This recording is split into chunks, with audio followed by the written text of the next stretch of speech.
Hi guys, Pastor Jack. So glad to be with you today. Hey, I'm standing in front of these open doors in our foyer to say to you this Sunday, the church is finally opening its doors once again. And interestingly enough, it is Pentecost Sunday of all things where we celebrate the birth of the early church. So it couldn't have been a better day for us to start. However, because of the restrictions and the things that we're fighting against, obviously, with this coronavirus, there are some temporary measures that we have to put in place.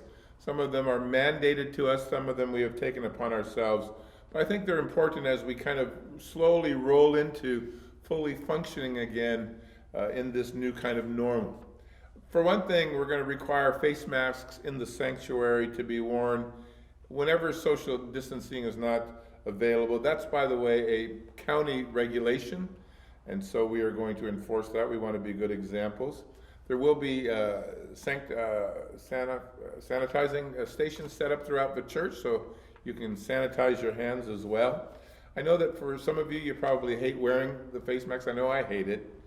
But yet, we need to be sensitive to those that are the weakest among us, that are most prone and maybe most vulnerable to this disease. And so, Paul wrote to the Corinthians in chapter 8 about meat that had been offered to idols. And Paul said, man, that's a good price and that's good meat. And I don't care what it was offered to. I serve the Lord. And so he said, I would eat without restriction or without problem. But he said, because others who were unable to just get by that understanding, he said, for that reason, I'm not going to eat it at all. And so if you're having a hard time with the mask, you don't think they're important, or maybe you don't like wearing them, for the sake of others, let's just work together and be a good witness to one another. We're going to take temperatures of everyone coming into the sanctuary. It is a suggestion from the CDC. I think it's a good one, at least for the first few weeks as we get started. So if you want to get here a couple minutes early to kind of go through the process, that'll be fine. It won't take very long at all. They've told us to shut down the drinking fountains so that we're not sharing them. So bring your own water with you. You can take it into the sanctuary, or you can pick it up in the bookstore as well. We are going to be having Sunday school, but only beginning in the level of the first graders forward.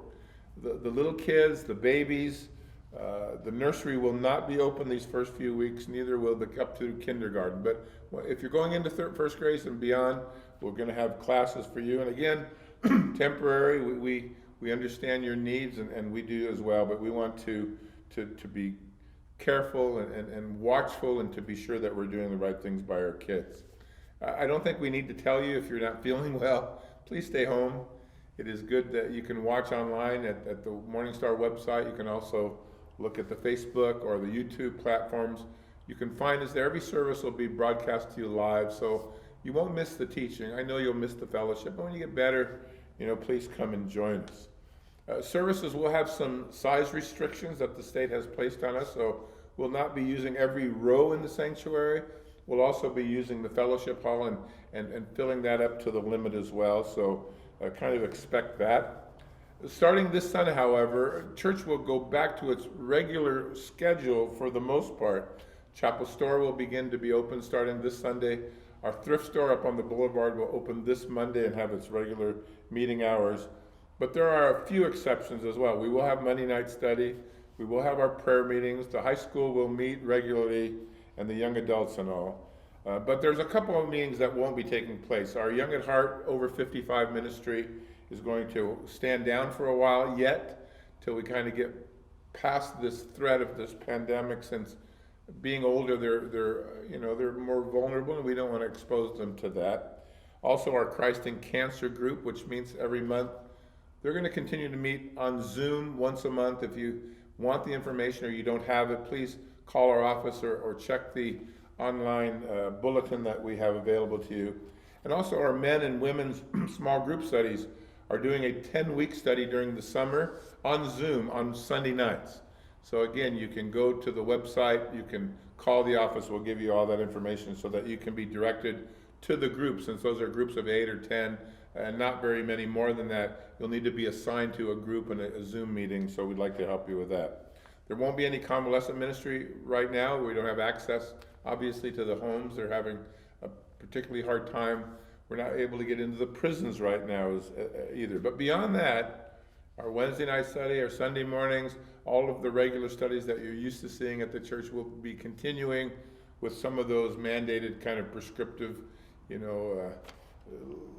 modifications or limitations that we're just going to have to work together with at the church. So we hope you'll come Sunday. Pick one, two, or third service. You know that the second service is usually the busier, so if you can get yourself up early and come first service, that's helpful, I think, to the group as a whole, or third service as well. But we look forward to seeing you. I know it's been a long time. We're going to continue in the study through Ecclesiastes. Continue on next week as well for a character study on Wednesday before we get back to our King study through the historical books. But hey, I know it's a big mouthful. Look at all the pages. I had to take notes just to get it all to you. But pray, would you? And join us as we look forward to the rebirth of the church. It really will be Pentecost all over again. And won't it be good to have something in your life that's back to some kind of normalcy? And we hope it's church for you. All right, God bless you guys. We'll see you this Sunday.